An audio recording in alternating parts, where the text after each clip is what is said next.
കമലാസുരയ്യയുടെ ജീവിതത്തെ ആസ്പദമാക്കി നിർമ്മിക്കുന്ന ആമി സിനിമയുടെ സ്വിച്ച് ഓൺ പരിപാടി പുന്നയൂർക്കുളത്ത് അല്പസമയത്തിനകം നടക്കും. കമൽ സംവിധാനം ചെയ്യുന്ന ചിത്രത്തിൽ മഞ്ജു വാര്യരാണ് കമലാസുരയ്യയായി അഭിനയിക്കുന്നത്. വിവരങ്ങളുമായി ദിൽജിത്ത് ചേരുന്നു. ദിൽജിത്ത്, ഏറെ പ്രതീക്ഷയോടെയാണ് ഈ സിനിമയെ കാത്തിരിക്കുന്നത്. ഒപ്പം വലിയ വിവാദങ്ങൾ തുടക്കം മുതൽ തന്നെ ഇതുമായി ബന്ധപ്പെട്ട് ഇതിന്റെ ചൂട് പിടിച്ചു വരികയും ചെയ്തിരുന്നു. എപ്പോഴാണ് പൂജ?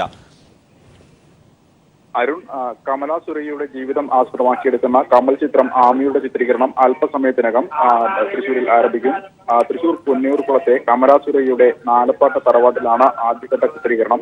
തറവാടിനോട് ചേർന്ന കേരള സാഹിത്യ അക്കാദമി സ്ഥാപിച്ചിട്ടുള്ള സ്മാരകത്തിൽ ആമിയുടെ പ്രിയപ്പെട്ട നീർമാതള ചൂട്ടിൽ വെച്ചാണ് ചിത്രത്തിന്റെ പൂജ ചടങ്ങ് അല്പസമയത്തിനകം നടക്കുക.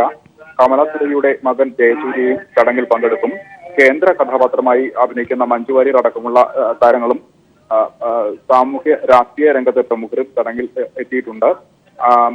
ആമിയായും മാധവിക്കുട്ടിയായും കമലാസുരയുമായും ഒക്കെ മലയാളിയുടെ മനസ്സിൽ ചിരപ്രതിഷ്ഠ നേടിയ എഴുത്തുകാരിയുടെ ജീവിതമാണ് വെള്ളിത്തിരയിലേക്ക് പകർത്തുന്നത്.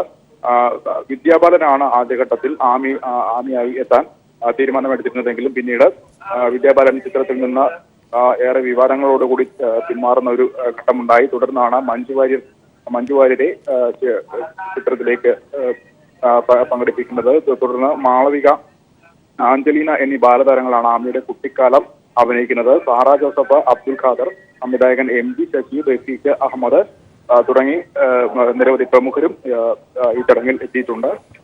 കമൽ കഥയും സംവിധാനവും നിർവഹിക്കുന്ന ആമിയിൽ മധു നീലകണ്ഠനാണ് ക്യാമറ കൈകാര്യം ചെയ്യുന്നത്. റഫീഖ് അഹമ്മദിന്റെ വരികൾക്ക് M ജയചന്ദ്രനാണ് സംഗീതം പകരുന്നത്.